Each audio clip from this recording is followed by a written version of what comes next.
Hey, it's Greg Grunberg, Snap Wexley from Heroes, and Commander Finnegan of Yorktown from a little thing called Star Trek, and you are kneeling before the pod. Kneel Before Blog presents Kneel Before Pod.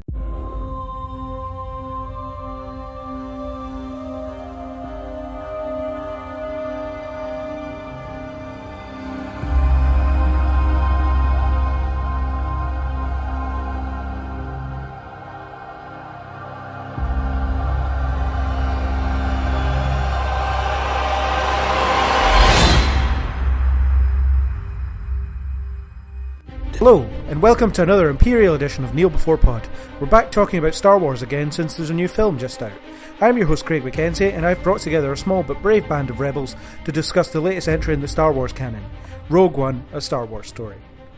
Leading us in back there with his endorsement was Greg Grunberg, a man who has been in Star Wars and failed to remember his character name from Heroes, but he seems to remember his name from Star Wars, so that's probably better. So joining me on this top secret mission is Chris. Hello. And Kat. Hello. My merry band of rebels. We're going to steal some information. What information? I don't know. I love this. I love that we're rebels. I think I'd be a rebel if I was in the Star Wars universe. I like to think that I'd be brave enough. Yeah, what about you guys? I'd probably join the dark side. They've got beer. I think I'd be a rebel, but I'd be one of the rubbish ones in the background doing admin and paperwork. Hey, don't diss the admin and paperwork. They're important things. They keep the cogs moving and the rebel allies. Yeah, exactly. Well, we all diss the paperwork until there's nobody there to do any. And then it's like, that's needed. So yeah, no, that's still a valiant place to be, I think. Yeah, I think I'd just be loyal to the Empire. Although I'd probably try and stay away from Vader because he has a tendency to choke if you make a mistake. So yeah, he's not a fun boss, is he? No, there's no second chances. There's no first stage disciplinary. It's straight to the choking. Yeah, I'm not a fan of that method of discipline, to be honest. No, it doesn't inspire loyalty, really. No, not really. Your career advances pretty fast in his presence because, all the management above you disappear on rapid fashion. Yeah. Career progression is awesome. It's when your reporting line is directly Vader. That's the end of your career. Well, you've reached your peak. Yeah. It's like, well, at least I'll be retiring soon. Sort of. Oh, God. I'm one mistake away from termination. Yeah. Okay, we haven't talked about the film at all. So, Rogue One, the first Star Wars side story, is out, and the public are consuming it in their droves. It's making money hand over fist. We've all seen it, because that's why we're here. What are the thoughts for without spoilers? Kat, do you want to go first? Let's go for ladies first. Let's go for that. So I enjoyed it. It didn't rock my world. It didn't really change how I feel about Star Wars or A New Hope, or in fact, like any facet of the franchise. But it was fun.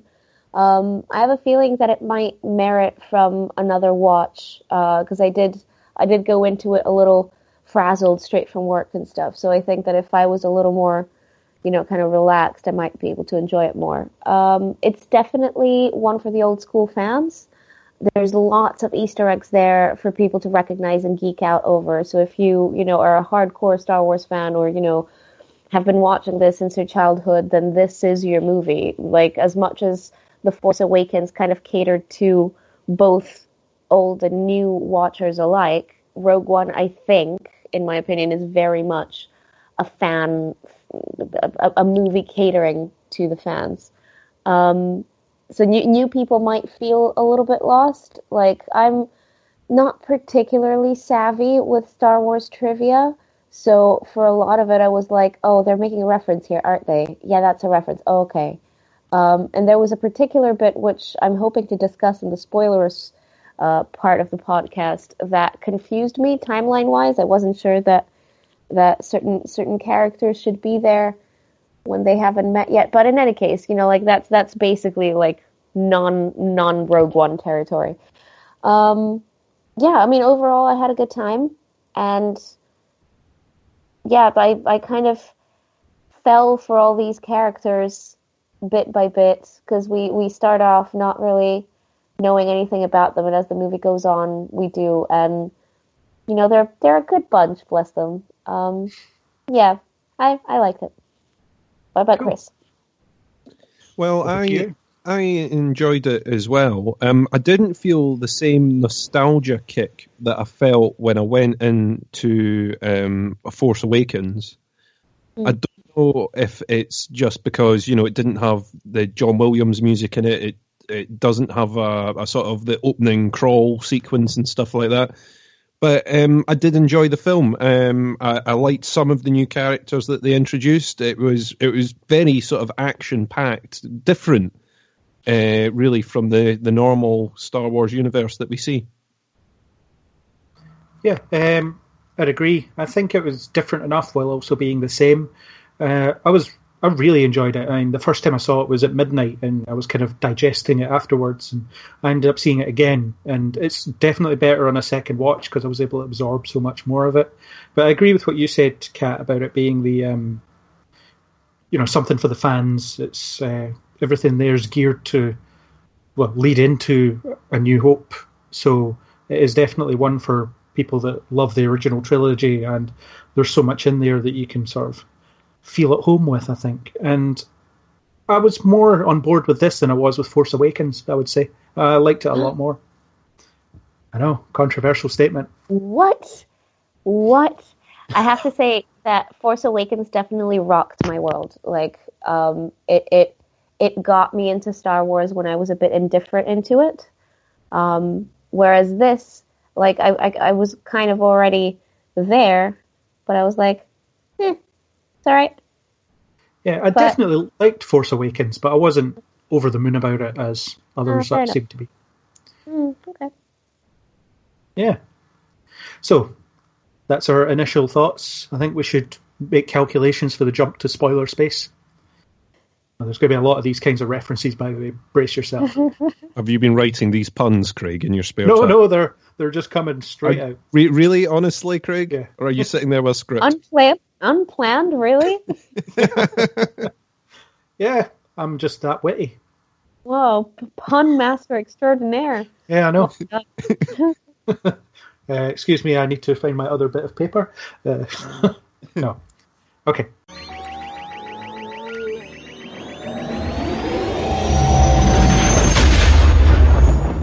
Now we can say what we like.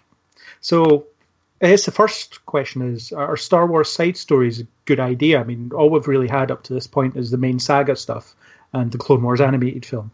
So we're kind of been circling the Skywalkers, if you will, for the entirety of this franchise if you've stuck to the films. Mm-hmm. So is exploring the side of it in high-budget films a good idea, or is it just Disney slamming it in our faces until we're sick of it? Frankly, I think that as you said, with the Skywalker thing, I would like to get away from that. Because the more we circle the same kind of characters and the same stories that we already know, the less I care. Because we know this already. Like, at the risk of, sounding overly critical of Rogue One, because we knew where it was going, I found it very hard to invest in the fate of these characters because I knew what was going to happen, and it did happen the way that I thought it would. So it was like, well, okay, so that's that. It was a kind of a very familiar story without having known it necessarily. I don't know that this particular kind of side story is a good idea. I think it would be great to see more of the expanded universe that is now not canon, that used to be novels and comic books and video games and what have you. I hear actually really good things about the Star Wars video game, the MMO. I don't know if you guys play that. Which one? There's like millions. I don't know, the new one. She says cluelessly. I'm not really sure. I know Battlefront was fun as far as my friends are concerned. A lot of people enjoyed that. Yeah, that's the only one I know of. There was the Old Republic recently, which is a massive multiplayer online thing. Oh yeah, that one. That's the one I was thinking of. Yes. I haven't played it. I have played a bit of the Old Republic for a while, and I really enjoyed it actually. But once you sort of leveled your characters up, there wasn't much to do sort of after that point. Oh. So I believe they've added more expansions and things onto it. I've not played it since the expansions have come along. Okay. Yeah, and the precursors to that game, the Knights of the Old Republic 1 and 2, they were pretty excellent. I've played both of them and I really enjoyed them. And I've played a bunch of Star Wars games over the years. Pod racing, for instance. Episode 1 Racer, the best thing to come out of the Phantom Menace. One of the best racing games I've ever played. On the old N64. I used to have DroidWorks as well, where you could build your own droids. It's pretty good fun. So regarding like side stories, what kind of side stories would you guys like to see? Because I know that you are sort of more into the universe than I was. I'm pretty much a newbie. Like, consider me like pretty much a fresh entry into this. Yeah. I think the side stories are a good idea because they sort of fill the gaps in between episodes, both time-wise, physically, because they're not going to be able to get the episodic films out each year, but also they sort of fill in little gaps in the story. I mean, this one fills in sort of one of these questions that people have asked for ages, which is, why would this sort of design flaw end up in the Death Star kind of thing? And now you finally know, it was put there on purpose. But I sort of worry about too many origin stories of characters that we already know, and I think I'm a bit like you, Kat, but I'd like to see other bits of this universe. Yeah, it's such a huge universe that is really diverse and it can be explored. I mean, all the games and novels and everything have proven that. You can go outside the established Skywalker family tree kind of thing and create some really interesting stuff. I watched the Clone Wars cartoon, and while that did follow Anakin and Obi-Wan and so on, it had other characters that would branch off to now and again. I watched Rebels, and they're never in it. Anakin's Darth Vader during Rebels, and Obi-Wan's in exile. So it's all like new characters that you follow around. In terms of this story, I think it was a good enough idea. I mean, it's one of those, you know how it's going to end, but it plays out like almost a Shakespearean tragedy in a lot of ways, because you're just seeing how these people end up, and but they accomplish something important, so there is merit to that. In terms of other stories, like Han Solo, for instance, I'm not really interested in his origin story. Oh, you know what? That's controversial. Yeah, I feel like I know enough about the guy, from the film, so I don't really need to see him complete the Kessel Run and 14 parsecs and all that stuff.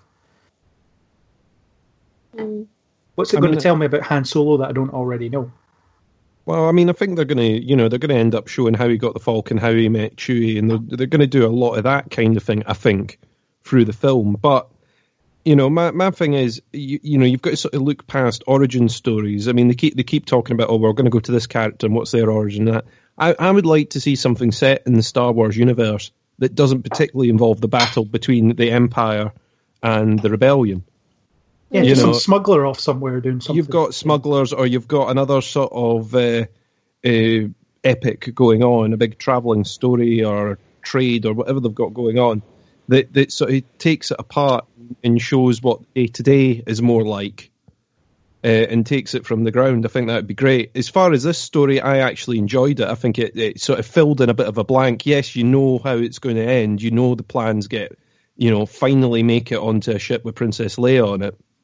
You know that's going to happen at some point. But the fact that you've not seen many of these characters before means that there's a sort of sense of jeopardy that you wouldn't get necessarily if they had included a lot of the characters that you sort of know in the past. So there's a little bit more jeopardy, a little bit more of discovering them through the film. Yeah, and I think think the side stories create a unique opportunity to play around with tone as well, because you've got that kind of Buck Rogers-ish adventure tone, in the other 7 films. But in this one, you've got more of a World War II epic kind of thing, like the Guns of Navarone or something.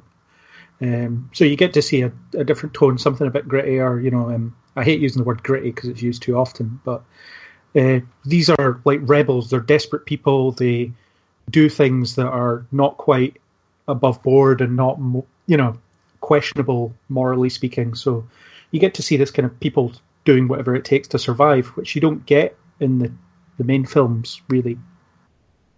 I mean, it pretty much opens with one of your heroes, I suppose, Cassian, shooting someone in the back. Yeah, because he'll slow him down. You'll slow him down. He won't escape. You open with that, I loved that scene. I loved that so much because it really just wordlessly showed us what this man is capable of. Yeah. Just like instantly told us who this guy is without really telling us anything about where he came from and why he's like this, but he's like this and this is what you need to know. And just I think that was the moment that I was fully invested. I was like, ooh, yes, tell me more about this guy. I want to know.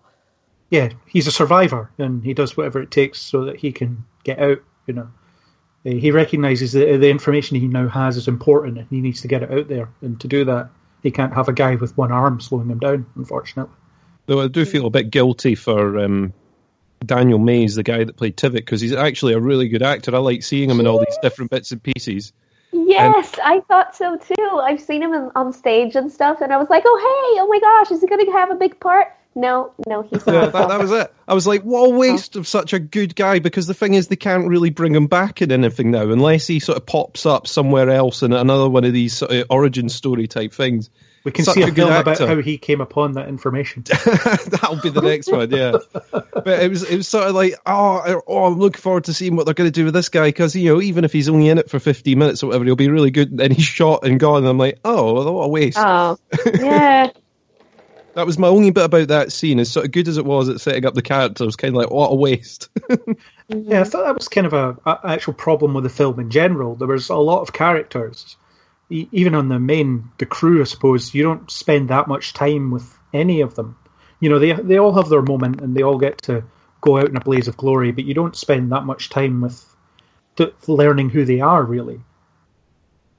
This is true, and I guess it's one of the weaknesses of the film that it has quite a large cast, and they're all new characters that we don't really know. And aside from sort of a log line for each of them, this is this guy, and he is like this, this is Cassian, he is the ultimate rebel, he will kill you if you don't, run fast enough because, the cause is what matters the most. This is the pilot who escaped from the base and, he wants to do something good with his life, that sort of thing. But then we don't really find out anything else of import, and it's a bit underwhelming. Does that make sense? Yeah, it does, I think. And I mean, obviously the opening sort of 50 minutes or so of the film, you're jumping about from planet to planet, getting introduced to each of these people or your sort of key characters. And that's happening quite rapidly. I've found it a bit tricky to follow initially, with what planet they were on, who was going where and doing what. It sort of settles down after that first 15, but, initially you're sort of getting introduced to quite a lot. Yeah, there's a lot to take in, and it doesn't really spend any time introducing the galaxy as such. It just expects you to go with it, which I quite liked, because I would hate that we start world building from scratch just because people might not have seen the other films. It's clearly not an issue for the audience, considering how much money it's made at the box office. But you could have seen a kind of almost a narrative prologue where Jin talks about, and then the Empire rose, and then this happened, and now we're scattered across the galaxy or whatever. You get the kind of personal intro where you find out that she was close to her parents and then separated from them, and that's the only real world building you get. Mm-hmm. Yeah, I mean, Kat, as someone that is invested in the sort of franchise already, how did you find it for the introduction point of view for the universe? For the universe, I mean, I don't know that I would start with this chronologically, even though it is technically the first in the timeline. But it's the fourth mainly, in the timeline, technically. Oh, I guess so. Yeah, I guess so.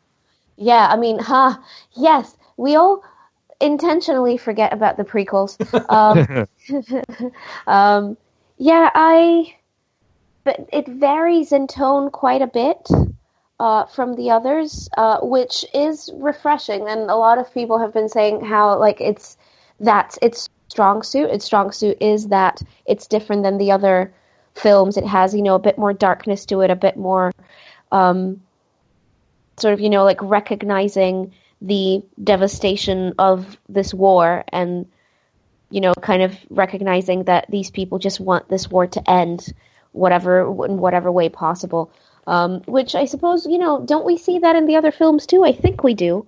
But I see the point of view that, this is the first film where, because we are watching the underdogs and we know that they're not going to have a good end, it's a little more bleak, as you said, a Shakespearean tragedy, because it doesn't end well for them, even though we want it to. As an introduction, I don't know that it tells us everything. My problem with the tone of the film is that it assumes we know a lot of things, which, yes, we do, because we come from, a place of having watched the rest of the movies, and, this is the gap filler kind of movie. I think that because of that, it lacks that sense of just, I don't know, wonderment about the world that the other films kind of have. I don't know. I think the other films have that a lot stronger. Yeah, the other films are certainly more heroic, I suppose. The characters are very, very righteous, and they're forging ahead with their cause. But this one, it's kind of people are tired, and they're beaten, and they just they want to be free of the Empire. But I guess there's a sense that it's a losing battle at this point. Everyone's just kind of waiting for the end, I suppose.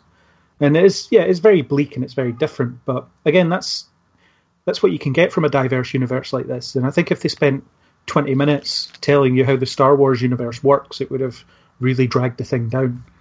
Oh, certainly, yeah. I don't think that I would have enjoyed that at all. Yeah. It is what it is. I wouldn't want it to be something else. Absolutely. Yeah, but it's kind of good that it exists in isolation while also assuming knowledge, and it makes it episodic in some way. It's like an episode of a TV show in that sense. People don't like that with films, I suppose, but I don't mind because I'm usually watching them all anyway. So I think it fills a good knowledge gap, where you're sort of going, well, how did they get the plans? And you sort of find out through it. And I think finding out through sort of the eyes of Jin was quite good. They managed to build a decent enough story around it. When it was sort of billed as, it's them finding the plans for the Death Star, I sort of didn't think there was going to be as much of an interest in there. But the fact that they sort of built it around this, a daughter trying to find her father and not so much free him, because, he is free, but, still under the clutches of the Empire, really. Yeah, he's in the gilded cage. Yeah, he's in a gilded cage, and he sort of needs his name cleared. He's been forced to build this against his will, but everyone thinks he's doing it freely. Yeah, it also gives you a sense of dread about the Death Star that you didn't get in A New Hope, because A New Hope's a bit of a romp. So they run around on it, and then it blows up a planet, and it's like, well, that was a problem, so we need to get rid of this. And then they get rid of it. But in this one, it's kind of this thing that's literally looming on the horizon, and it needs to be stopped because look at it. Look at the potential it has to, with even just a fraction of its power. So well shot, though. I mean, those pictures of it coming over Scarif at the end, where it's sort of rising on the on the horizon in the background, just look amazing. Yeah. And despite the huge destruction, is it Jeddah or Jeddah?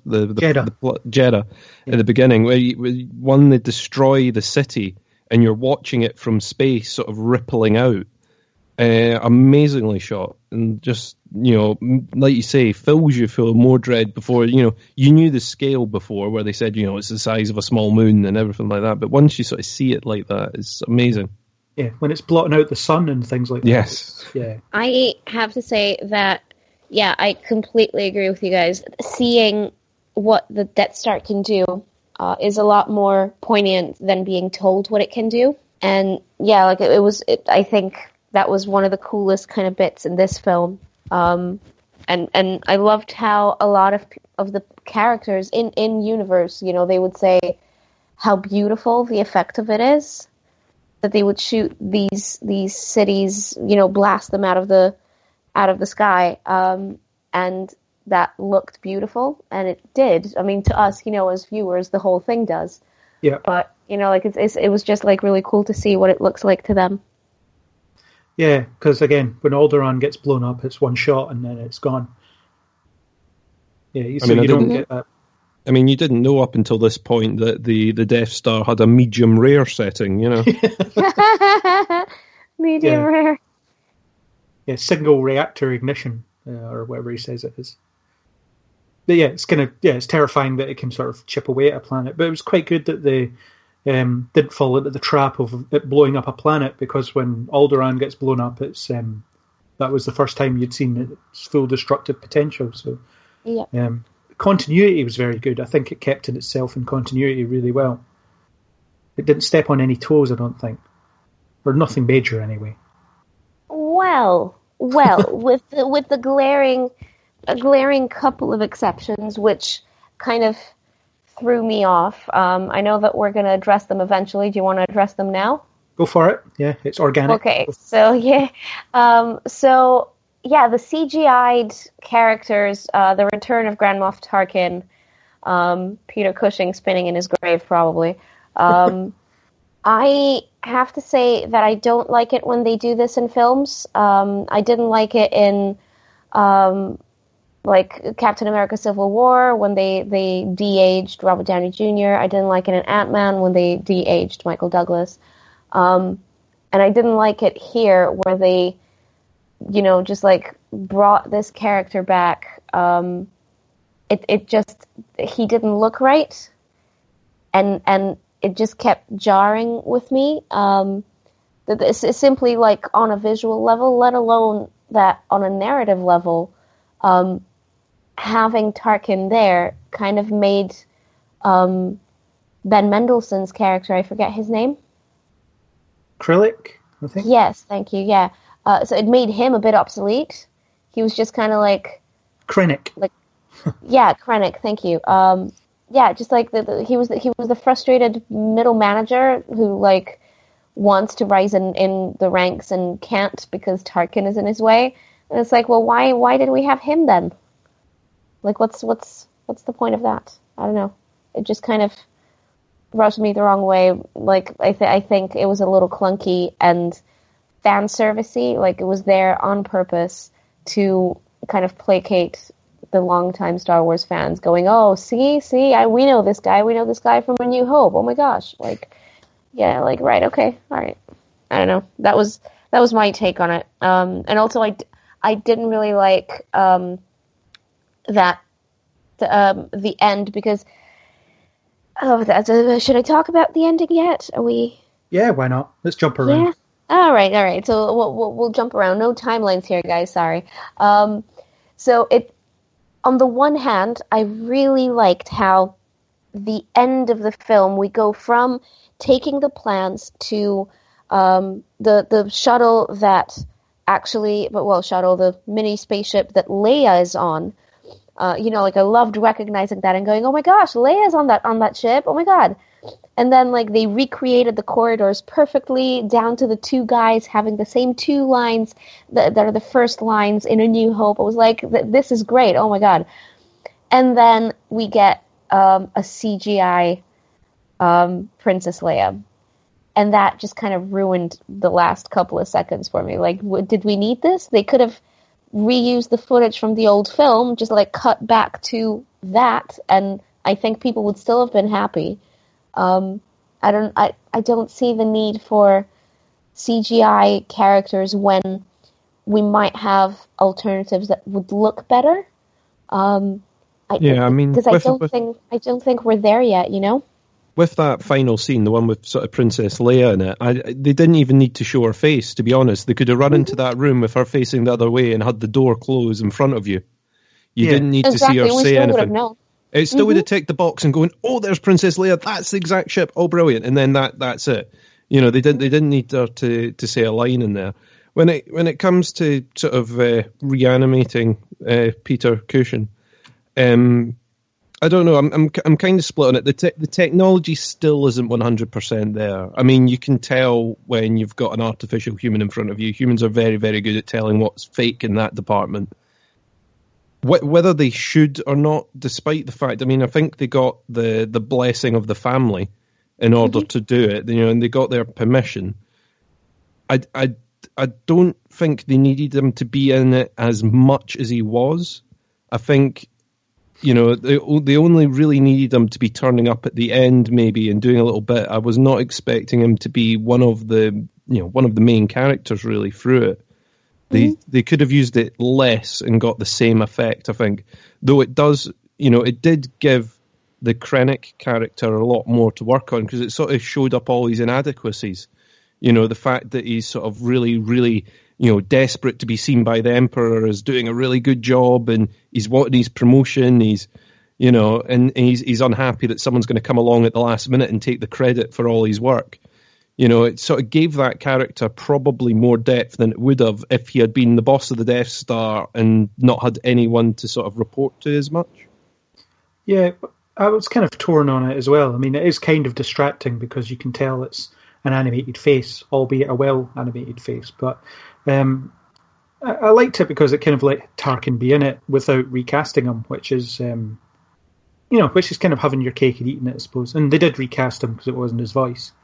But and that technology, like you said, is still in its infancy. But if they don't keep using it, it'll never get better.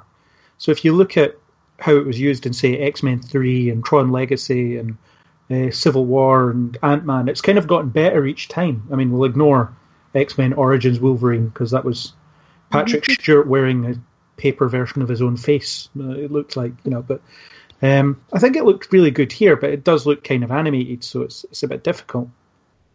And the Princess Leia one, yeah, she looks a bit too plasticky, I suppose. But at the same time, I was kind of glad to see it, and imagine if they get to keep using it, how good that could really get in, say, 10 years' time. I guess at the same time, I don't know, like that poses the risk of we'll stop needing actors then. We'll be able to do everything just like digitally. So, we still need to mocap, so there's that. I guess, but I don't know. It's the age-old argument. It's the Simone argument. It's the Congress. You know, have you seen the Congress, the animated film? Yeah. Yeah, like it's. I don't know. I kept thinking of that. Like how we'll end up digitizing actors and their likenesses and then using them in the future. It unnerves me a little bit. I'm not sure that I'd be 100% on board with that. I think you'd still get filmmakers who, they want to use real people. Just like you've got people that want to use practical effects as much as possible and stuff like that. So I don't think it would replace actors completely, but there would be. You will get them writing in the future, writing into their contracts and into their wills whether they want their image to be used in future films or not, or their likeness to be used in future films. Because I think there'll be a lot of actors looking at that now going, hang on a minute, so even once I'm dead, they can drop me into a sequel of a film. And I get nothing for it, and my family presumably doesn't get anything for that. And I don't get a say in what film I'm in. At the moment, an actor can pick up a script and go, nope, that sounds a bit rubbish. I definitely don't want my name to be associated with that. Where afterwards it's, oh, well, they've got a CGI version of you and they can just drop you in whatever movie they want. I'm sure it's already in the Disney contracts, particularly the Marvel ones.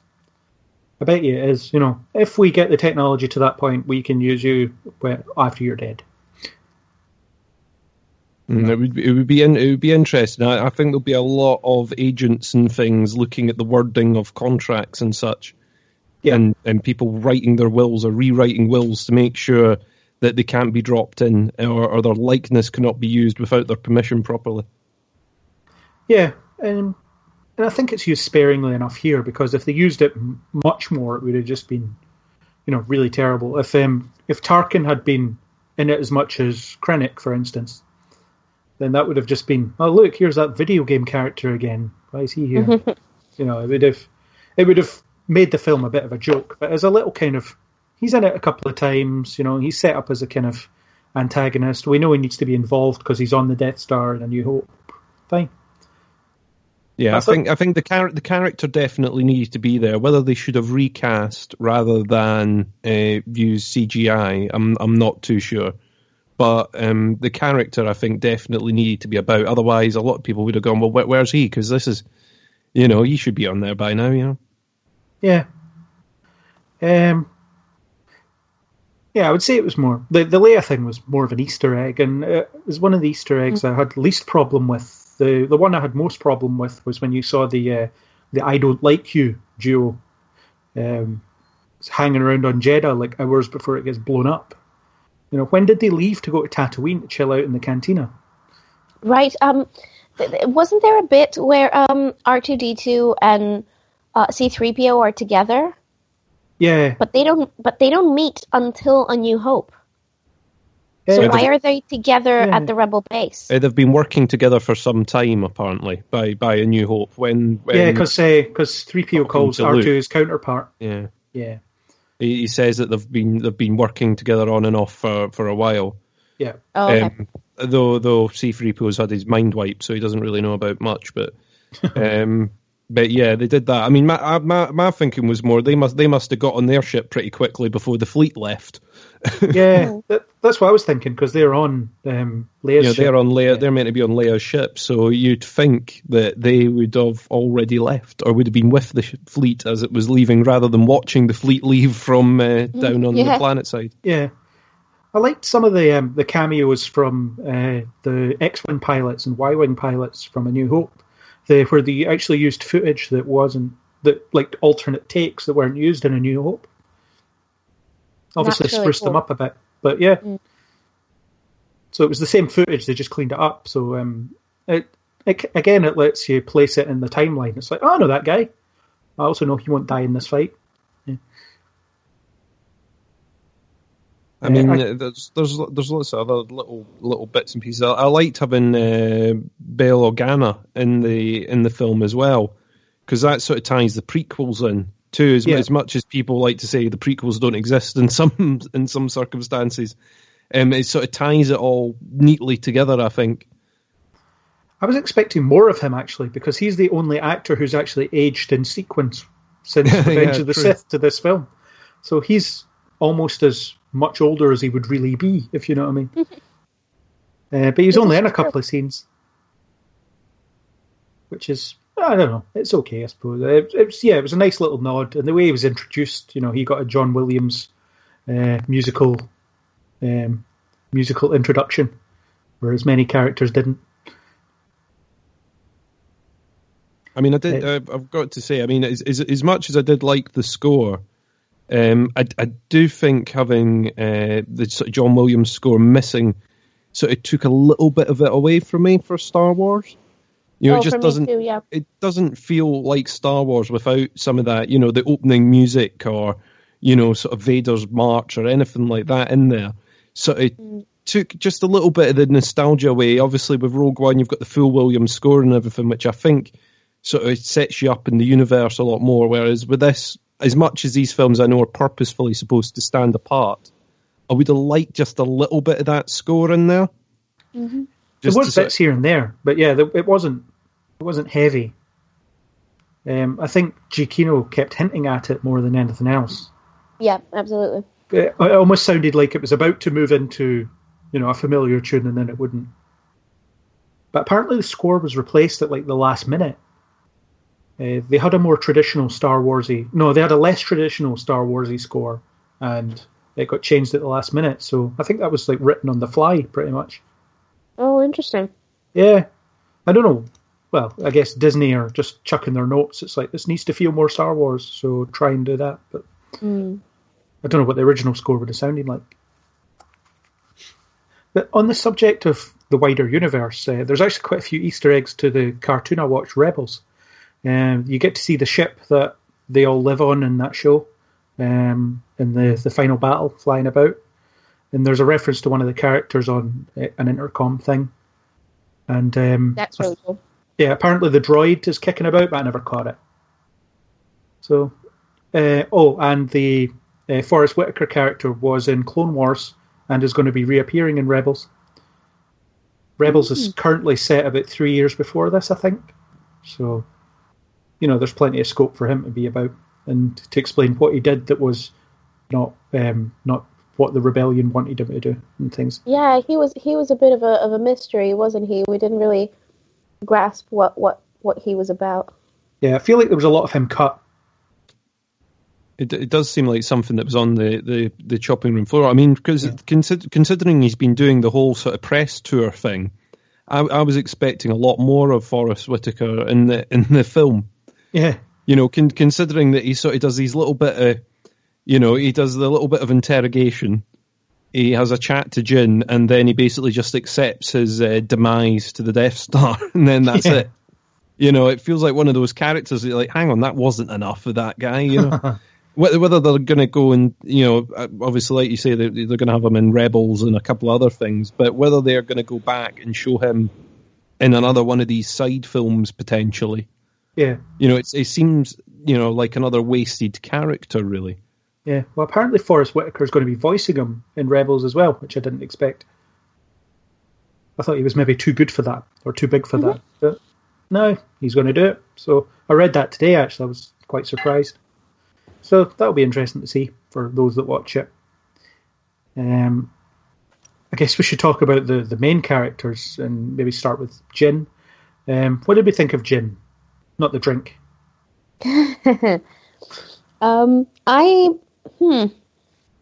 She's a bit hard to grasp in the sense that, like, we get her backstory, we get where she's coming from, but apart from that, she doesn't really.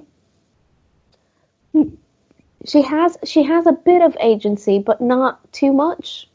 Get stripped away from her on multiple occasions. She's just like different people's prisoner. Yeah. And, like when she does decide to do something, she gets shut down until, a band of men believe in her. And, and it's like, okay, I don't really get a full sense of who she is. And we don't really get a chance to know her more because obviously at the end, that's that. At the same time, do we need like a 100% like fully fledged new character? Well, with that larger cast, as I said before, it would have been hard to get 100% into any of their backstories, really. Yeah. I liked that she wasn't interested in the rebellion at all at first. She's just someone that lives in that universe and just wants to make it through the day more often than not, and doesn't want to get caught up in any cause whatsoever. So the fact that she's inspired to and she sees her dad's hollow image, I don't think it quite lands. It doesn't quite work, but because an hour later she's talking about how rebellions are built on hope, and she seems to have really swallowed the Kool-Aid. Yeah, but, like 5 minutes ago you were saying that like you don't want anything to do with us, and now you're like. Yeah, I mean, I didn't quite click with the character for some reason. I don't know if it'd be better on a second viewing or what. And I don't think it's particularly Felicity Jones's fault. But I just didn't click with it. I can't put my finger on why. But yeah, I wasn't a fan of the character for some reason. It's one of those things. But yeah, she does seem to swap modes rather quickly from, I've got no interest in this fight between the Empire and the rebellion. I'm going to go off and do my own thing. But now that you can help me get my dad out, come on and do this. And then she just completely switches round from that. But I don't know. For whatever reason, the character just really didn't click with me. She was sort of part of the ensemble, which didn't do her any favours in that sense, and it just meant that she was kind of along for the ride, whether it made sense for her to be along for the ride or not. Whereas Cassian, I think, obviously it would have been another white male lead almost if they'd focused on him, but his his character was a lot more interesting because he'd kind of he'd bled for the rebellion his entire life, and fully believed in it. And I don't know, maybe there would be some sense that the rebellion didn't care about him as much as he cared about it. But there was kind of a hint of that, but it didn't quite land. I did like him a fair bit, though. As I said earlier, like getting a very strong sense of who he is as a person helps. Like he got that kind of introduction when I think the rest of them didn't. Yeah. Like none of the others did to that degree. Like with that one action, killing that guy, like pretending that, oh yeah, we're just going to go back to the sheep. No, wait, I'm just going to shoot you in the back. Just like that kind of like necessary ruthlessness that comes with war. Like to know that he's hardened that much by everything that he's done and seen, that he would do this, just instantly like tells us so much. And also like his journey, I felt, was a lot more earned.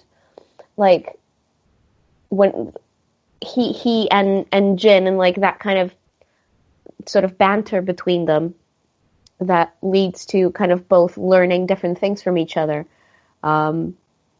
I think for him was a much like better defined journey, if you will, than for her, and indeed for the rest of the cast of the ensemble. Yeah, I think he was definitely the highlight of the film for me. And Diego Luna like did such a good job. I loved him in this. Yeah, the only thing I didn't really buy from him was his reluctance to kill Galen Erso. It didn't seem like something that he would give it a second thought about. It seems like he was ordered to do this. This guy had been responsible for building this thing. Even if he just kind of found out maybe that it wasn't quite as simple as that, I feel like he would still have done it because that's the kind of guy he is. But obviously, you needed to have that tearful farewell between father and daughter. Yeah, I mean, I found it quite confusing that he didn't take that shot. I found it more confusing that he didn't take a shot at Krennic when he was standing there with his sniper rifle. It was sort of, you're thinking, why is he not taking a shot at the pair of them? He has the opportunity to do some real damage there and doesn't for whatever reason. Because the plot needs these people. The plot needs these people later, yeah. I mean, I really liked the character. I think he got a better journey than Jin did at the end, really. He has the biggest turnaround, whether you think he would actually have that turnaround or not. I really liked that character. It was one of the ones that did sort of click a little bit. He gets a pretty good introduction that shows he's a bit of a kick-ass kind of guy and he's going to get stuff done.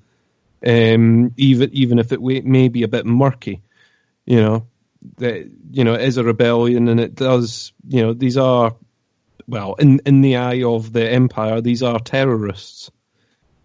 When you see the band of them at the end saying, "Oh, we've all had to do terrible things for the rebellion." Yeah, he's a character that'd be good to see turn up in other side stories, maybe, but I don't know what more he could do than he did here, I suppose, other than, oh, look, it's this guy. And it might just be one of those, like he's in the background having a drink or something in another side film. Yeah, it would be interesting to see a little bit more of that character. I mean, it does make it a shame kind of at the end of this, they basically wipe a lot of the characters that you've discovered off the map. Yeah. But they're not ashamed of doing prequels or anything, so the chances are they will. Hopefully some of these characters will pop up again. He's sidekick K2SO. I really liked the robot. I thought he was one of the more fun robots that we've had. Yeah, he was brilliant. I would definitely put that up there with BB-8 and R2-D2 and all that as a fun sidekick, and yet another one of the ones that I'm sort of like, oh no, it's another one that's dead that I really liked, Yeah, he's got he's good comic relief, the robot, and he gets to show competence when on missions as well. Which usually you get one or the other. You usually the funny character just usually bumbles about, but when it came time to really get to work, he was on board with it. And Alan Tudyk is always good at voicing characters like this. He's good at dropping a funny line. Yeah. Oh, I think my favorite one was when she shot the droid that looked just like him, and he went, "Did you know that wasn't me?" And she was like, yeah, totally. I love that so much. Yeah. I'm not sure if that was motion capture on set or not. Alan Tudyk. I don't know if he was having to walk about and do all that. It would be definitely motion capture, I would think, but I don't know if it would need to be him that would do it, because the droids move quite deliberately, don't they? They all walk in a certain way, because that's just how they're built. Well, I don't know if he would have done it. He did the mocap for, I forget the name of the robot in iRobot, but he did the mocap for that, I'm sure. Sunny. That was it. Yeah. iRobot, that film. Yep. I've remembered that, and I've probably forgotten something really useful. But there goes your PIN number. That's it. And that was, I thought it was a fun character. It was a good delivery, and yeah, it's another one of those ones where you're kind of like, oh, there's another character that I would like to see again.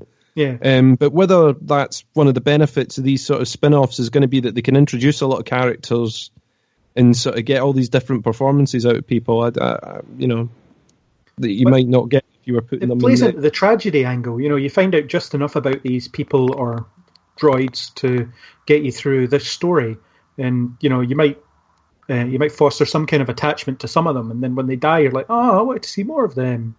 Just enough for you to care just before they slaughter them all.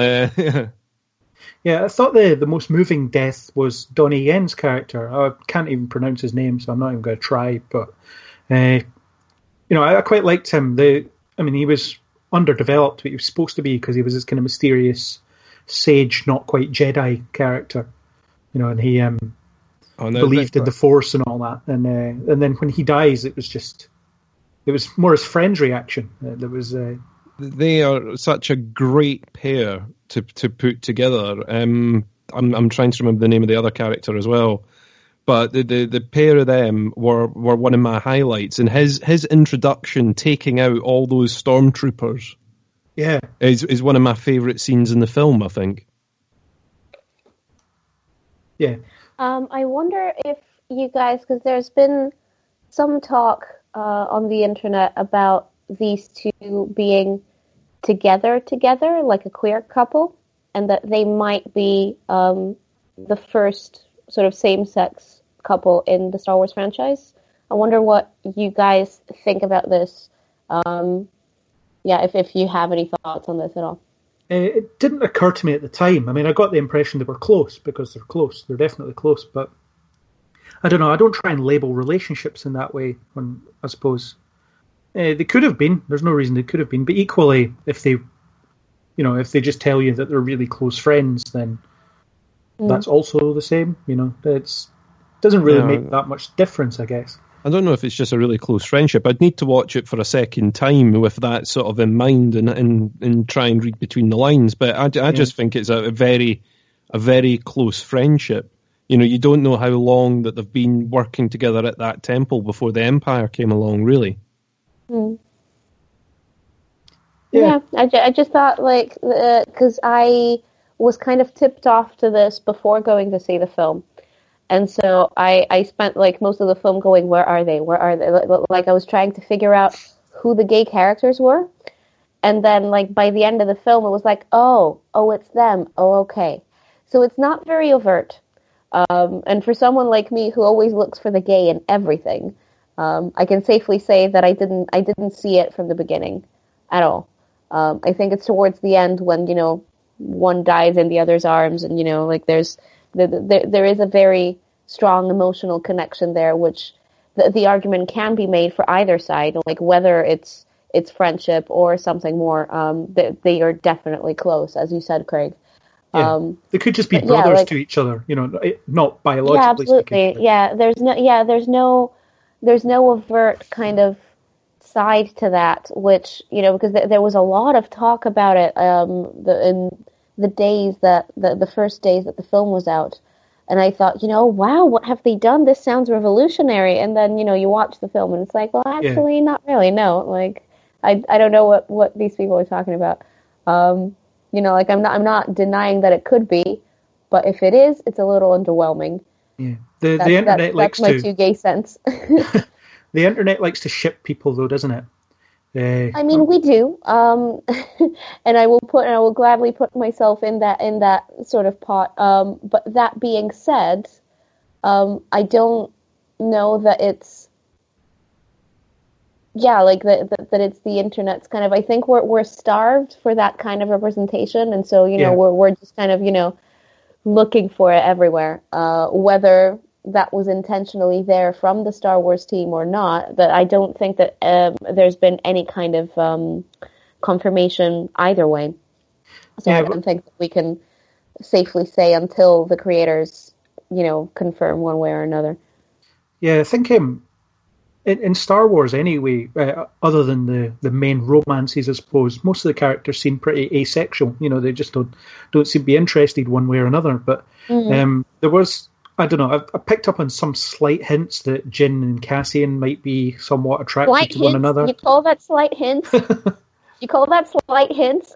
There was longing looks, but that was about it. Come on. Like, if this movie wasn't about this impossible heist, and they'd had the time to properly have banter between each other, like, they could have been the new Han Solo and Princess Leia. Like, I think it was right up there in terms of dynamic. Like, they hated each other at first, but then by the end of the film, see each other's kind of points of view, and die the most romantic death, tragically holding each other while an explosion is coming their way. Like, it's I don't think that it gets more overt than that. It's if a hint is a baseball bat to the head, then yes, they were hinting at that quite heavily. Yeah, fair enough.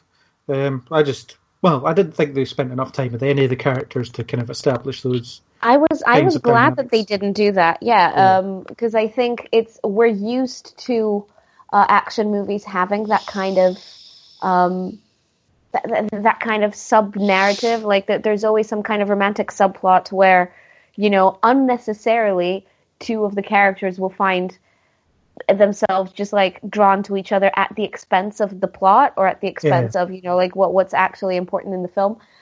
So I was very glad that yes, these two characters were drawn to each other, and who knows, maybe they did fall in love by the end of the film, but what's more important is this mission.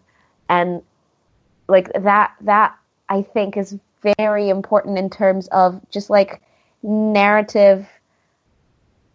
I don't want to say tendency, but just if this can influence future action movies, can we have less sex scenes and more plot, please?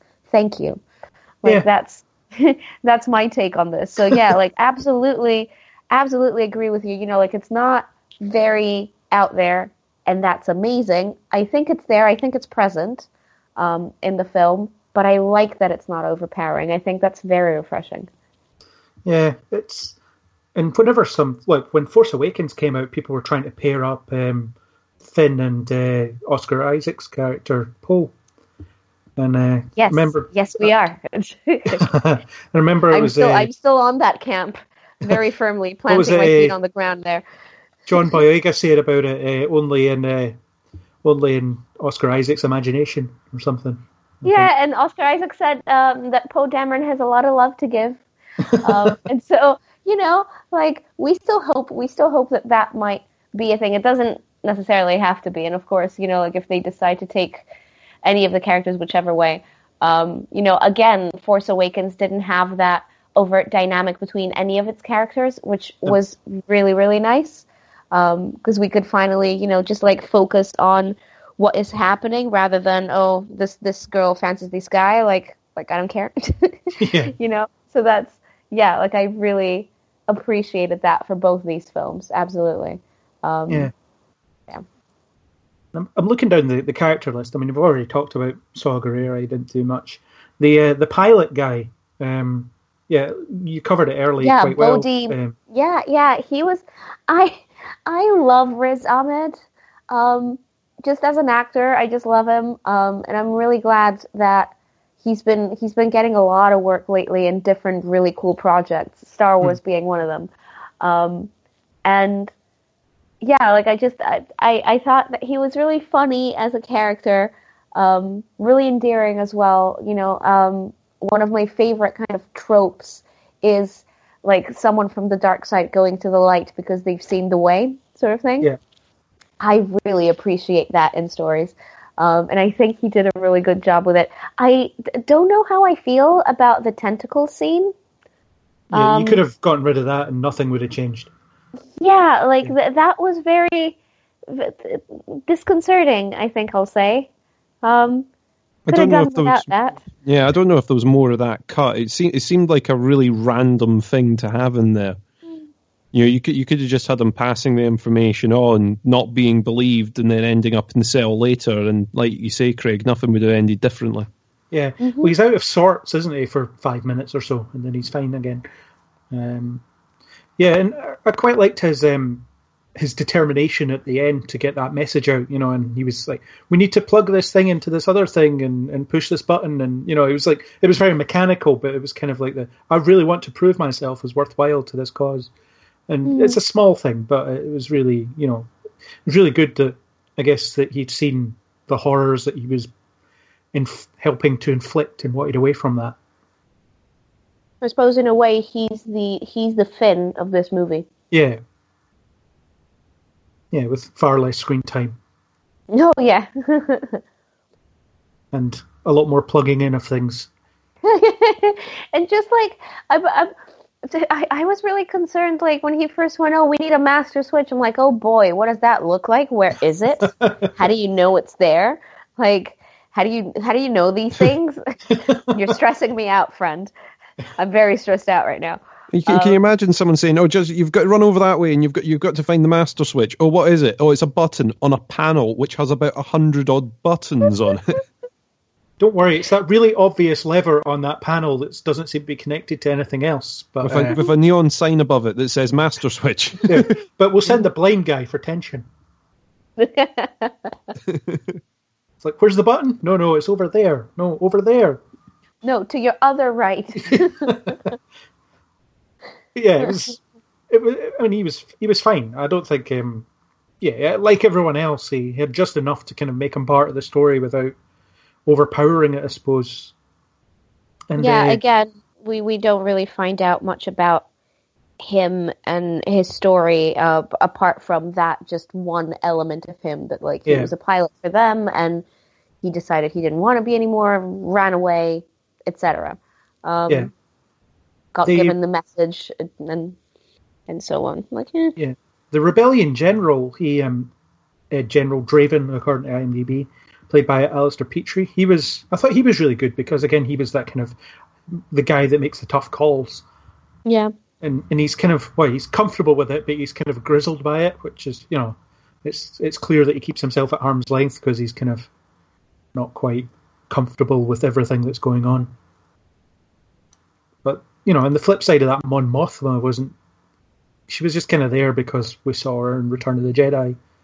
Yeah.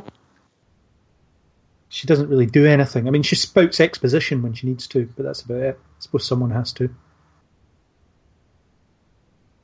And I suppose they're kind of side characters. I think that there is a bit of sort of fan service type thing, you know. If they weren't around, people would go, oh, well, it's not really, you know.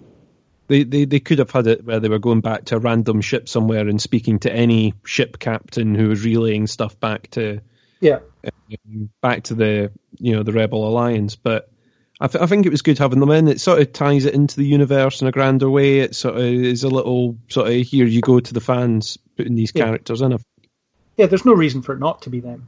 Yeah. Krennic was supposed to be the main villain, but I thought he was a bit weak, to be honest, because he had kind of so little to do. He was kind of running around trying to prove himself, and he spent a lot of the film just trying to prove that other people were up to no good to advance himself, which is, as you said earlier, Kat, middle management-y. He's kind of trying to step on other people, but he wasn't all that threatening, and there was no real sense of him as an antagonistic force for the other group of characters either. I don't really think he was supposed to be, though. I mean, I don't get that impression. I don't think they were ever setting out for him to be sort of the main villain. Obviously at the beginning he sort of abducts, he adopts Orso and takes him away and does all that, but he never seems to be the proper sort of menacing villain. I mean, that's why you've got Grand Moff Tarkin there, you've got Darth Vader in there, you've got the Death Star, which is ultimately the most threatening bit about the film. Yeah. That's the thing that's got the countdown on it permanently. So I don't think he was particularly supposed to be the grand villain of the whole piece. And I think sort of seeing one of these sort of flawed Empire henchmen, for want of a better word, running about was actually quite good. He's running about to sort of save his own skin as much of anything else. And he seems really unprepared to be sort of fighting such a small little battle. Because he's been used to, not so much the admin work, but he's been in the background making sure that the Death Star gets assembled, but not necessarily making battle plans or, preparing invasion forces or defending bases. Yeah. And he doesn't seem to have really the respect of a lot of people that are around him. I mean, at the end, when he's in the control room and the battle's breaking out, no one's particularly listening to what he's saying. Yeah. Kat, what did you think of Krennic? I touched upon this briefly earlier. I found him to just be, just like angry, shouty man. I'm gonna try and watch the film again with what Chris has said in mind. Just the fact that he is, because he isn't in charge, that is narratively useful. I would have thought, I expected him from the trailers and stuff. I expected him to be a lot more important in the hierarchy. And the fact that he wasn't kind of threw me off, and he was just incompetent in a lot of ways, and so his role felt undeserved. Yeah, there was a bit of a disconnect as well, because when he confronts Jin at the end on the platform, there's kind of the implication there that there's some kind of history, as in, I've been chasing you for ages sort of thing. But he hasn't. Yeah. Yeah, I mean, I think that, to me, I connected it with just, the fact that he had her father for so many years, and, that was that. But, yeah, just, I don't know, I wasn't that scared of him as a villain, which I think was the problem. Yeah. And maybe that's why they brought in Tarkin, to just kind of infuse that whole kind of side of things with a little more gravitas. But the fact that they needed to do that just kind of makes him a bit useless. I don't get why he's there, or why he is like this. He just felt a bit of a construct, just kind of shoehorned in there so that, I don't know, we can have a dude that isn't Moff Tarkin. Yeah. I wasn't into him. I don't know. I think one of the reasons that he's around is because you needed some sort of Empire villain that was disposable by the end. Because obviously with them going in, they knew they were going to have to wipe him out at some point to explain why he isn't on the Death Star later. Yeah. You can't kill off Grand Moff Tarkin, you can't kill off Darth Vader, so you sort of needed this Empire villain, this mid-tier villain, to come in, so basically so that they had someone that they could get rid of by the end and could explain it away, why this character is never mentioned and never appears again. Well, I quite liked it once once they proved the Death Star worked, Tarkin was like, right, that's cool, I'll take it from here, you go away and do something else. And it was just that, hey, this is mine, Yeah. I guess he was possessive, I suppose. That's about all you can say about him. No, I mean, possessive, selfish, ambitious, but not enough, not good enough to merit that kind of, like he wouldn't have gotten promoted or, given more leeway or more control because he, at every turn, he failed to do what was necessary, he just kept, all the good guys just kept slipping between his fingers, and he was like, well, I'm just gonna, yell a lot, I just don't, as I said, he wasn't threatening enough, he was just, and perhaps this kind of ties back into, we knew where this was going. This is a prequel to A New Hope.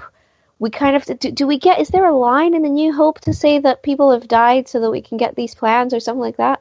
No, it's in Return of the Jedi, the many Bothans died line. It's about the only contribution Mon Mothma had up until this film. So we kind of, I had the sense that, I'm going to go watch a film, none of these characters are going to survive. And they don't. Yeah. And the thing about knowing the ending is that the in-between bits become less interesting, or to me at least they do. Unless the story is groundbreaking in some way, telling me something that we couldn't have foreseen, we couldn't have known. I don't know. I suppose the story of how the design flaw got in there is that kind of groundbreaking element, the one thing that we didn't know about the Death Star and the plans, etc. But it just kind of rendered the entire story a little superfluous. And you could definitely take this. You could definitely take this film or leave it. I mean, it's not an essential watch, but it's a fun little aside if you want to experience it.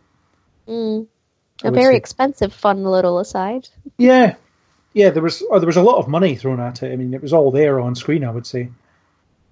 And I thought the action sequences, when they finally happened, were incredible.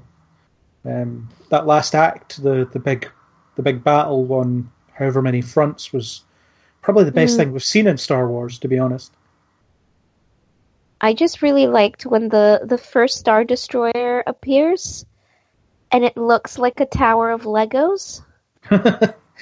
Yeah, a nice homage to 70s model work. Yeah, just first appearance of the Star Destroyer, and because it comes out of the darkness into bright, stark daylight, and it's just oh my god, it looks built, it looks real, and maybe it was, maybe they actually built a model, who knows, and if they didn't, that's excellent CGI work. They must still have the models lying around, so they probably. I'm sure. It just looked perfect. The fact that it was all just that it looked like a tower of Legos just kind of connected it all to the original trilogy. Yeah. In the same way that the computer graphics, I really like that they never updated the look of the computer graphics. On the X-Wings, on the spaceships, on the Rebel base, it all just looks kind of that now it's cute and adorable and dated and you look at the aiming mechanism that Luke uses to fire his torpedoes, his laser, his spaceship gun. That sci-fi term, spaceship. Yes. The spaceship cannon. Yeah. Well, there we go. I'm not, as I said, I'm kind of freshly arrived into this fandom. I'm not very well versed in the terms, but how it all just kind of looks really quaint and cute now. I like that they kept that. The attention to detail in the Death Star control room as well. It was the same switches that were getting flicked and the same buttons that were getting pressed and all that stuff. No, I mean, I was wondering if that was stock footage for a while, to be honest. It I'd need to watch it again to have a look. But yeah, it looked so similar. And like you say, the graphics of the sort of targeting sequence for the Death Star and everything all just look spot on. You know, they've not updated the graphics. So I think there'd be a bit of an outcry if they went and started overlaying all the screens. Yeah. You know, with sort of more modern looking graphics. Because even George Lucas hasn't done that. Yeah, yet. Well, not anymore. He won't get to now. Yay. Yeah. I loved all that. And there was things like, I mean, during the space battle scene, one thing that really stuck out to me is you get to see these kind of lumbering ships do things that you wouldn't get to see in the 70s because the technology just didn't exist. You know, like you never saw an X-wing maneuver like that in the original trilogy because they just couldn't do it. Mm-hmm. And that scene where they shove one Star Destroyer into another, that was just, you know, you wouldn't get that in the 70s. It's just not possible. But it looked amazing. Oh, it's just great. And being able to disable the ship and then just push one into the other. It was great. I mean, once one of the ships was disabled, you sort of knew roughly where it was going to go. Either it was going to crash into the gate all by itself, or they were going to shove it in there. That's, I thought that was an excellent use of that. Yeah, and it was good to see the Imperial walkers again, even though they're still useless, really. You know, these four-legged things that take forever to get nowhere. I know, like, it's every time that they bring them out as, like, this big threat, and it's like, these things? Are you sure?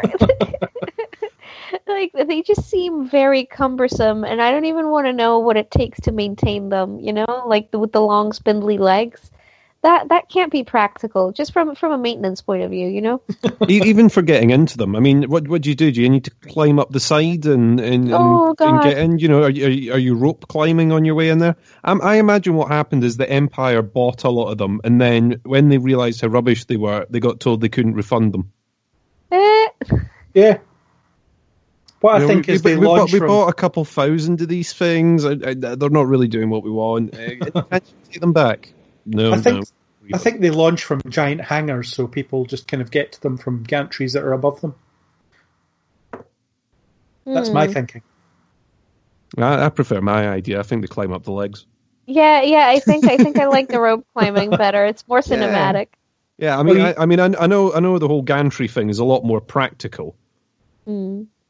But you saw Luke with his grapple gun get up to one in Empire Strikes Back. So that's true. Yep. There's another way. The one I found really weird, I'm sure I saw one, where it didn't have any midsection. It was like a hollowed out middle. Yeah.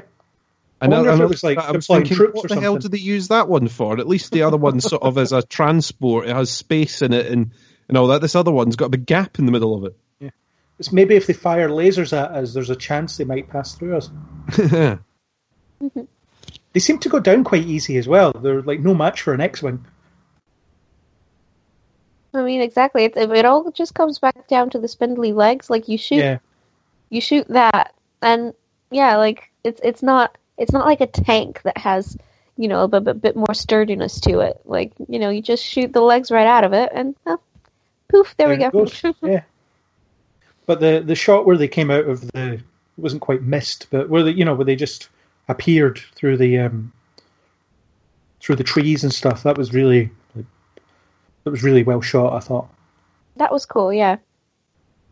I guess they're intimidating, even if they're a bit useless. I mean, the size of it will definitely be intimidating, but just, you know, even though that scene was well shot, I couldn't help but think, you didn't hear that? You weren't hearing that, like, that whole time? It's not that these machines are very fast, you know, they can't sneak up on you. Yeah. And, like, suddenly they turn around and it's like, oh, shit! There's these things, and it's like, you did... Seriously? Like, I'm pretty sure that you should have heard that a long time ago. But, you know, for dramatic purposes, I guess not. Yeah. I like to see them because, you know, it tickles the nostalgia bone, I suppose. Oh, for sure. Like, yay, they're back, you know, and I was really excited by that whole action sequence anyway. I just thought it was like really well done, even though you had no reason to be invested in the rebel fleet, because there was no one there that you cared about. Everyone was on the surface. I was still kind of invested in them succeeding, which is, something that the Phantom Menace fails to do, actually. They've just got a bunch of pilots that you never met before getting shot at, and who cares? But for some reason it managed to be quite investing, because I suppose maybe it's because they were only a distraction for the smaller mission that was going on down in the surface. I think the sort of street battle, actually, I'm trying to remember the name of the planet again. It's not Jeddah. Was probably one bit that sort of stood out of me. It's something that we haven't quite seen before. A sort of occupation and the fight back and everything like that. I quite liked. Donnie Yen's character, the little fight that he does, I thought was great. The big battle at the end, I enjoyed. I thought it was great, especially sort of initial stages where it's such a small team and they're making it seem as if, like they say, make 10 feel like 100. At the beginning, I thought was great. That sort of catch them by surprise thing worked really well. Yeah, it makes it really feel like a rebellion. There's only a few of us, but we have to spread them out. That was really well done. And then when the rebels just came in, I was like, yay, this is amazing. It was kind of, there was nothing that disappointed me about it. And one thing that did stand out was Darth Vader's small action scene where he just demolishes the rebels in the corridor. This is true. It was a very dynamic scene, much more dynamic than we've ever seen him do in the original trilogy. Obviously, for reasons that they couldn't have shot a lot of these things back then. So a lot of his scenes were just based on the tension from his presence. Just people being really afraid of him. It was great to see. Darth Vader in action. And also, here's a bit that stood out a little. When Krennic goes to, Darth Vader's evil lair of evilness with the lava and the... His volcano castle. Yeah, just like the, I detected a very heavy Two Towers influence, a very heavy Lord of the Rings vibe. Or it's like Krennic's going to visit Skeletor or something. It was that kind of vibe, and I suppose that makes it feel a bit A New Hope-ish in that sense as well, because you do have that. Of course, this villain's going to have a lair. He's going to have a base somewhere, but can you imagine how much he's having to spend on air conditioning in there? It's all right. He's in his little bath. Yeah. He's in his spa at the time, so it's all right. I mean, I really liked Vader in this. I think they shot him so well. It made him proper scary again. Where I think some of that was sort of lost in a way, but he just seemed really like a really scary, proper villain character. Getting to see him be a bit of a badass and taking on, just plowing through those soldiers. To get to the data disk, I think was great. Yeah, although I suppose it creates a bit of a continuity error when he's just lumbering again when he fights Obi-Wan in A New Hope. Yeah, well... it's just two old men waving sticks at each other, isn't it? I mean, similarly with the X-Wings, like having seen them maneuver the way they do in Rogue One and then going to see A New Hope after that, it's like, it just... accentuates the quaintness of it all, oh, cute 1970s graphics, oh, bless. Yeah. But I saw a theory online, though, you just take it. Yeah, I saw a theory online that explains why Vader isn't as badass in A New Hope when it comes to fighting. It's because he's like drained his batteries during the events of Rogue One, so like his suit only has a certain amount of power, and he used it all trying to get the plans back. Well, I think that'd be cool. He's not been to his lava castle to sort of. He's not had his relaxing spa experience, so he's feeling a bit worn out. It works. I think that's a cool way to look at it. Yeah. Yeah, let us nerds fill in the blanks. Why not? Yeah. Also, the film was made like 40 years ago, so let's just accept that these things are going to look better because it's more modern technology. You were going to have a bit of that transition anyway, going from the prequels into A New Hope was going to look a bit weird, because of the graphics and the ships and everything. I mean, the technology in the prequels looks a lot fancier than the technology from A New Hope. That's because it's clean, though. Yeah. And everything in the original trilogy is all grimy and dirty because it's all lived in and no one has time to wash their spaceships anymore. So, everything in the prequel trilogy is very kind of glossy and brand new looking because it kind of is. But there's a bit of grime on the clone troopers stuff. Because, their suits look a bit battle worn and stuff. But that's probably enough chat about the prequels. And there was the lived-in aspect in this film, definitely. But I don't know if Vader's suit runs out of power or not. I'm kind of okay with it if it doesn't. But I did think his appearance in the film was almost pointless to a degree. Like, his conversation with Krennic didn't really add anything, and then as cool as his action sequence was, it didn't really need to be there either. I think his talk with Krennic didn't require the visit to the lava castle. I mean, I think really it could have been achieved over a hologram, as we've seen quite a few times before in Star Wars. They're a big fan of the whole holo chamber thing. Yeah. That's all you really needed was Vader coming on and going, right, you've completely cocked this up. I'm going to have to deal with this myself. Yeah. We will be having words when I see you, kind of thing. And that would have been enough. Then give the Vader moment later on when he breaks through when the saber lights up in the corridor and basically through the dark. I think that would have been a better introduction to Vader in this movie than having him floating in his spa in a lava castle. You put him as a projection or not at all, or just keep him there as the threat through the whole thing. Once you've got him going, right, I'm going to have to come and solve this because you've completely messed this up, then I think that probably would have worked better. It's either that or there's been a huge section sort of cut out or rewritten around about that that would explain why he sort of diverted en route to go and see Vader and go, yeah, I'm sorry, I've made a mess. I think maybe if Vader had been in all the same scenes that Tarkin was in, his presence would have felt more worthwhile.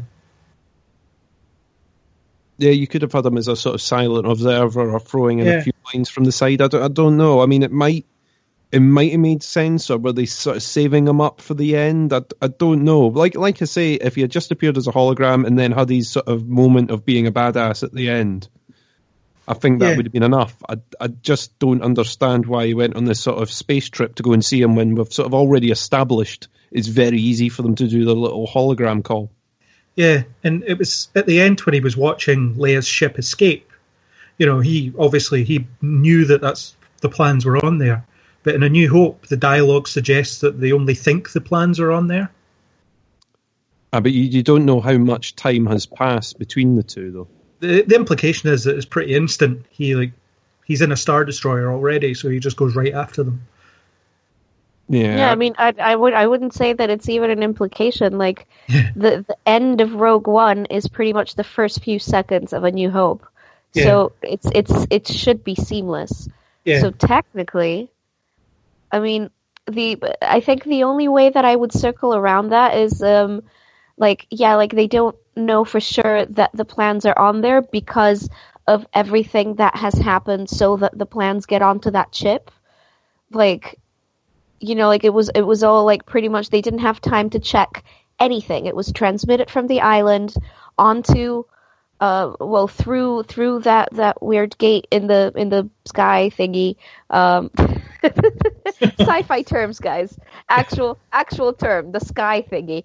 So it was transmitted onto the ship, the rebel ships, and then they put the information onto the chip, and then like Vader tried to kill everybody who had it. So, it's just like, I don't know, we have a chip. Does this have the plans? I don't know. Like here. So, like that's the way that I would kind of connect the two, because I mean, I don't think that they were thinking about prequels when they made A New Hope. No, definitely not. It was supposed to be, chuck you in at the middle of a story and you follow it from there. I don't know why the sort of capital ship didn't just retransmit it to all the other ships in the fleet once it had it. And then, each one sort of jumping in a different direction. Well, it was only on that one floppy disk, so, But they copied it onto that one floppy disk. They could copy it onto 20 floppy disks. There wasn't time. I liked the relay rates, though, as it was going from person to person to person. Yeah, that was kind of cool, yeah. Mm-hmm. And that guy was trying to get through the door, and then he realised it just wasn't happening, so he said, take this, I'm dead, but please take this. And then that guy gets impaled through the door, and he has to give it to someone else. It was just really good. It sort of explains why, when you see the opening scene of New Hope, why everyone in the corridor is absolutely papping themselves. Yeah. Because they know what's coming next. Yeah. Turns out a bunch of stormtroopers, and then Vader walks in, so it doesn't do anything. So they got off easy, I suppose. It also explains why they're at Tatooine, where it just seems completely random, but they're there to pick up Obi-Wan, as it's mentioned. Oh, that's right, yeah. Mon Mothma says, maybe you should enlist that Jedi friend of yours, and he says, Jimmy Smith says, I'll send for him, and that's what he's doing with Leia. Mm-hmm. So they're going to Yavin via Tatooine, I suppose. So it ties that in quite nicely. Like I said, continuity mostly stacks up, I think. There are a few niggles here and there, but on the whole, it does lead almost seamlessly into A New Hope. Mm-hmm. Unless there's any other things that really don't stack up that I missed. I think my main one I had an issue with, we resolved earlier. Clearly my memory of the original films is not very good, because I think it's been about a year since I last watched them. And I just couldn't remember whether R2-D2 and C-3PO know each other before A New Hope begins. Because then, like, when we see them on the base together at in Rogue One, I just had a feeling that, like, don't they meet in A New Hope? They're not together at the start of the film, because Leia's off, like, recording her message. That's right. Yeah. But then dialogue later. Isn't C-3PO Luke's? C-3PO is on that ship as well. Oh, is he? Okay. Yeah, because they both get in the escape pod together. Oh, that's right. Yes, they do. Oh, okay. See? Terrible memory, guys. I am absolutely awful. Like, I watched these last year at Christmas, so it was about a year ago. Like, I've already kind of forgotten, like, how do you forget these things? Anyway, it's fine. I think it's really good. Thank you for assuaging my my worries. Of the Star Wars timeline. Yeah. I think it's really cool that you could, like, take out the Blu-ray of this one and shove in A New Hope, and they follow almost immediately. Yeah, I mean, the special effects quality goes down. Yeah, of course. But yeah, I guess it's a proper. Well, people say it's a bridge between the prequels and the original trilogy, but it's not, because there are no prequel elements in there, really. Mm-hmm. Very few that we touched upon. Yeah, I think you get Leia's father and things like that. Yeah. Yeah. I think Leia's father's about it, actually. Yeah. I mean, one of my biggest kind of problems with the prequels and then A New Hope is that I don't think that there's enough to connect Anakin with Darth Vader. Like, the problem lies in that, like, it's supposed to be Darth Vader's origin story, the 3 prequel films. Yeah. But like, even at the end of the 3rd film, like, you just don't, I at least don't feel like we know Darth Vader any better. We met this kid who grew up and became like this terrible person, but is that Darth Vader yet? Like, it just like is not satisfying. And yeah, but I mean, I guess that's most people's problem, really. They can solve that in the Darth Vader solo film that's sure to come out at some point. Do you think? I think it'll get to a point where it'll be like, what do we do next? We ran out of stuff. Darth Vader! Darth Vader it is. Yeah. And I don't know if that would be interesting or not. Maybe it would. Depends how you approach it, I suppose. But yeah, you're following a guy in a vinyl suit for 2.5 hours or however long it'll be, so... I think it can be 2.5 hours of just man pain, just like suffering, endless, like, meow, meow, my wife said this, so I, like, left, and, like, this guy sort of seduced me with the Force, and, I left everything that I had, and then I guess I have children? Do I have children? I don't know what's going on. I'm going to hide in this man cave of lava and cry. Like that sounds like his counselling session. 2.5 hours of this, guys. And you could have him, haunted by Natalie Portman or something. It's horrible. It's all horrible. I've said too much. So, Mr. Vader, we hear you've been taking your anger and frustration out of your employees. We've mandated that you go to a 2-hour counselling session. If your behaviour doesn't improve, it may result in disciplinary action that could lead to your dismissal. Yeah, and so Darth Vader forced to go into grievance counselling, group therapy, and all this stuff. Yeah. Well, I'm sure the writers will be on the phone any minute, going, "These guys have got ideas We've got it, guys." For other burn victims as well. My other suggestion is Akbar the movie. Oh yeah. A sort of Akbar origins. I'm thinking. I'd watch an Admiral Akbar origin movie. It's got to be called Akbar the movie, though, so that they're taking it seriously. Yeah. I'd actually be more interested in a Lando origin story than a Han Solo one, because you know less about Lando, because he's only in a few scenes, really. Yeah, but I mean, he will be in the Han Solo film. He will, yeah. So, played by Donald Glover, who is nothing like Billy D. Williams, though. Oh, it's okay. I think he'll do a great job. Nothing like him. I mean, like, what exactly would you need him to look like? I don't know. I think he'll do a great job. It's more the smarminess that he needs to pull off. Oh, I think he can do that. He can do that.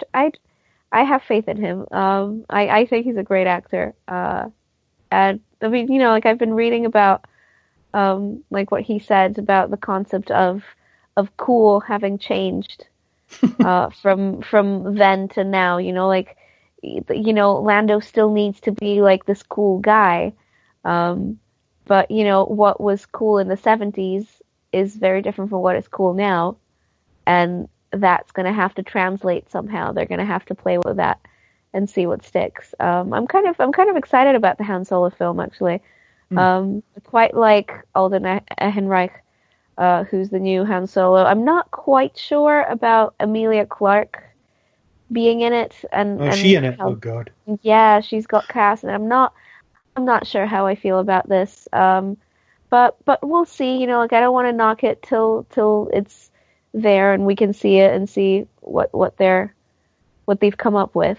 But I'm really excited about Donald Glover's take on Lando, and just like to see what stories they'll come up with for a world without the Force, because it's quite interesting that Han Solo comes into this whole Skywalker like family drama not believing that any of that is real. Yeah. Like, so there is a big part of this universe that never comes in touch with the Force.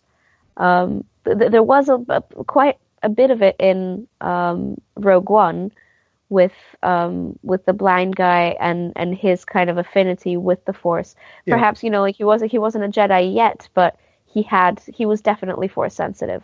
Or he would have been a Jedi if they hadn't been wiped out. If he'd had the yeah, exactly.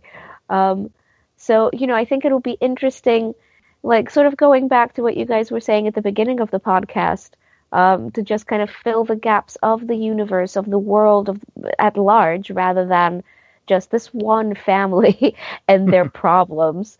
Like, it is the definition of a space opera. It's a soap opera set in space. So of course it's about this one family and their problems. Yeah. But at the same time, creating this vast, believable world creates all sorts of opportunities to tell other stories that don't involve Han and Leia and Luke and all of that. I think it'll be really cool to see where they take it from here, provided, of course, the only thing about the Han Solo film that I'm not very confident about is that, again, it's a prequel, so we sort of know where things are headed. It would be great to get a fresh story where we don't know any of the parameters, or perhaps we know some of the parameters, but to leave it open enough for us to care, to invest in something new, rather than, let's find out how they did this thing that we already know how it turns out.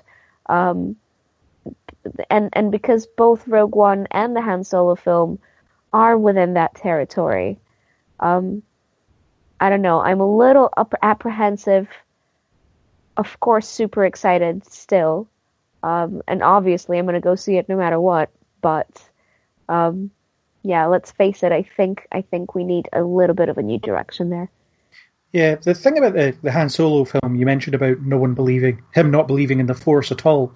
But Jedi would have been alive and quite heavily, they'd been kicking about in his lifetime. So it's kind of like, it's a bit like us saying that the Beatles didn't exist. Because it wasn't that long ago the Jedi were around. But that's the problem that the prequels have created, I suppose. Yeah. That not enough time has passed for the Jedi to fall into legend, I don't think. Yeah, it's kind of similar with The Force Awakens. There's been... So how many years have passed from the end of... Yeah, oh my God, I'm drawing a blank. Return of the Jedi. It's about 30 years, I think. Yeah, so, and then they're like, oh, what? Luke Skywalker is a real person? I thought he was a legend. It's like, it hasn't been that long. What? And that's generally, I don't know, perhaps the concept of time in this universe, in this galaxy, how quickly things fall into legend. I don't know if that's what what they're trying to say here. I'm not sure. I don't know if propaganda. I don't know if it's because of sort of scale, when you imagine the sort of size of the universe, how long it takes a story like that to travel, and until you've heard it from 2 or 3 proper sources, you probably wouldn't believe it. Well, if you look at the time of the time of A New Hope, you'll have people who are, still relatively young who would have known about the Jedi temples across the galaxy, and would have probably met some Jedi because they weren't exactly in hiding. There were generals at the front of an army, that was fighting a war across the whole galaxy. So, again, it's a problem the prequels have created, because A New Hope, when you watch it, it talks about the Force as being an ancient religion and things like that, and Vader knows about it and Obi-Wan knows about it, but no one else seems to really. And Tarkin kind of laughs at it. It's one of those problems that you kind of just have to accept now, I suppose. But Han Solo not believing in it, that'll be a hard one to put across in a prequel film, I think. It depends on how they set it, what the background of the story is, if it's going to be a sort of sprawling space epic or if it's just going to be on one planet. Yeah. It all sort of depends on what they do. With Rogue One, as we've said already, they sort of set a different tone to it. Yeah. Well, Han Solo's going to tick a lot of boxes. We'll see the Kessel Run, we'll see him winning the Falcon in a card game, we'll see all that stuff, I think. We'll see him interacting with Jabba the Hutt. We'll see everything that we've been told about, I think. Whether we need to or not is another story. But well, see, the thing is, I don't know whether that's the kind of thing that we don't need to see. Yeah. It's the stories we've already heard I mean, I'm winning the Falcon potentially, to set out the story or to finish it, or I don't know. I'm those, a lot of those are the things that it's like, oh well, we know he did this, and we know he did that, and we know he did the other. However, I'm more interested, if there's a point to doing the whole film, I'm more interested in the bits that we didn't know about it. Yeah. Like in the expanded universe, apparently he was training to be an Imperial pilot and things like that. See things like that, that'd be pretty cool. I suppose that'll be part of how he gets started as a smuggler and things like that, but I don't know what they'll do with it. It's all up in the air. I think I'd like to see a Chewbacca solo film. Set before set before the prequels, where he's just running about. Back when he was the size of an Ewok. Yeah, when he's just running about on Kashyyyk, roaring at people. See, either that or the size of a Tribble. I don't know what. All of the dialogue is just roaring. It will just be the Star Wars holiday special, but they spent a lot of money on it. Oh gosh. No, we don't want that. I guess as a final thing, any other side stories that you'd like to see? Even just push the boat out with imagination and be like this little out there story that you might want to see that could take place in this universe. The assassination of Jar Jar Binks, I think would be one. Okay, so I have a little aside which you'll probably have to edit out because we're already well over 90 minutes on this. Oh, it's okay. But okay, so I have a little side story about Jar Jar Binks. So aside from the controversial fact that I don't mind him, I never hated him as much as people do. There's some real vitriol going around about Jar Jar Binks, and I thought he was all right. But there are these books that are basically the stories of the Star Wars films, but written in Shakespearean style. I don't know if you've seen them around. I've heard of them, yeah. So it's the Phantom of Menace, Part the First. The Empire Striketh Back.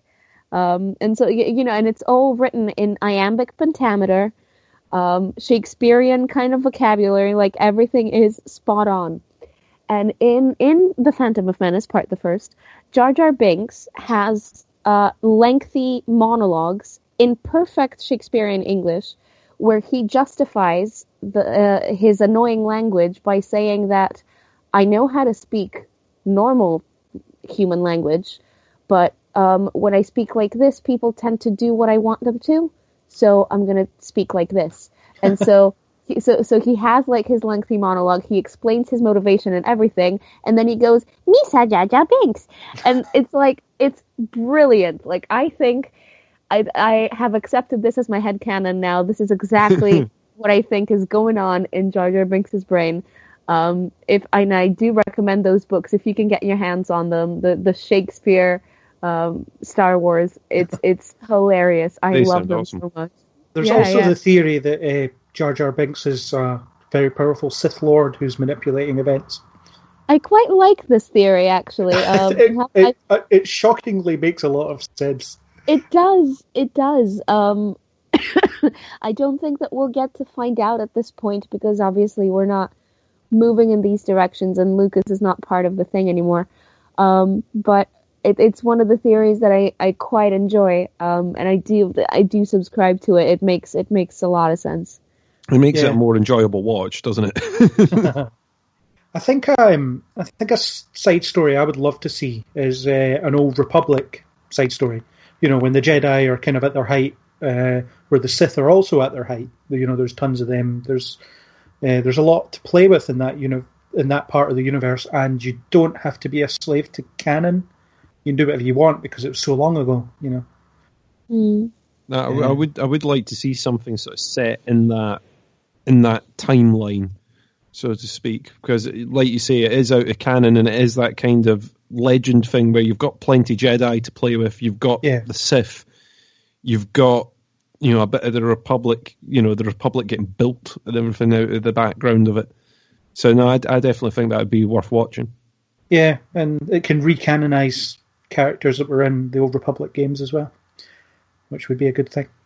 Yeah, I think that would be really cool. Like from from the perspective of someone who, is just kind of watching these films, and trying to get into the extensive lore, like it's an aspect of the history of this world that's really fascinating to me, and we obviously haven't got to see it yet, and I would love to see some of that. Just play Knights of the Old Republic. I'm sure you can get it cheap on Steam or something. It's good. Yeah, perhaps. It's really good. So on that note, we should wrap this up. This chat that's about as long as the film itself. Oh my gosh, it is. Yeah. It is. The film is about 2 hours long, so there we go. Maybe we can superimpose this as a commentary. So commentary track. If you're watching Rogue One and also listening to this podcast at the same time, because you could be doing that, thank you for watching the film with us. Even though we keep jumping around and it doesn't. Yeah, really... yeah. There's no timeline. Yeah, it's all wibbly wobbly here, but it's okay. Yes. So, final thoughts. Do we like Rogue One or do we not like Rogue One, or are we indifferent to Rogue One? I'm start. Going to say, yeah, please. I liked it. I really liked it. I was more on board with it than The Force Awakens. It tickled my nostalgia bone a lot. Characters were okay. I cared enough about them to kind of be upset when they were dead. I liked it, and I would love to watch it again, and possibly again, and possibly again, and I probably will. There's my succinct roundup. I really enjoyed it. I liked it as much as The Force Awakens, but for different reasons.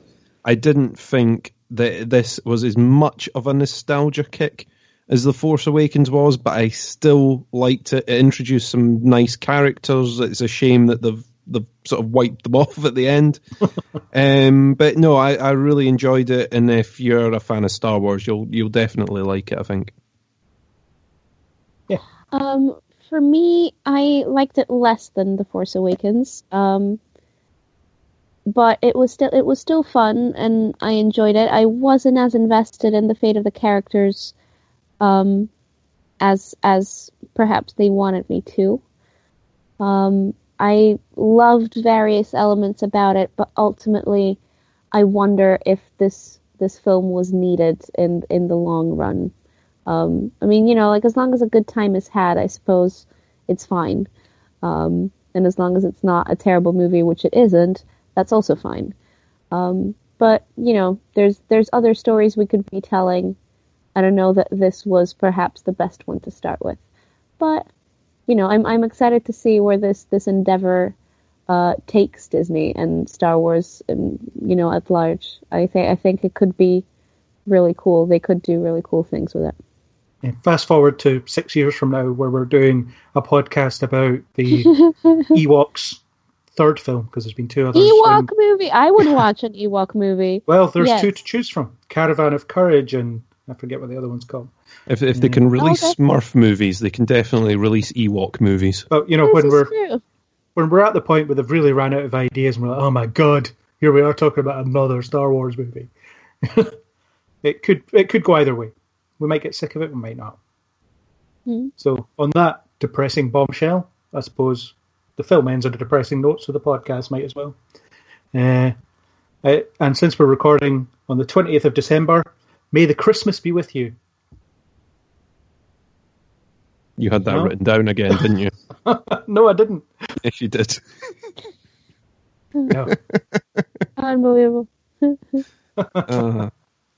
So, thank you, Kat, for joining us. Thank you very much. Thank you for having me.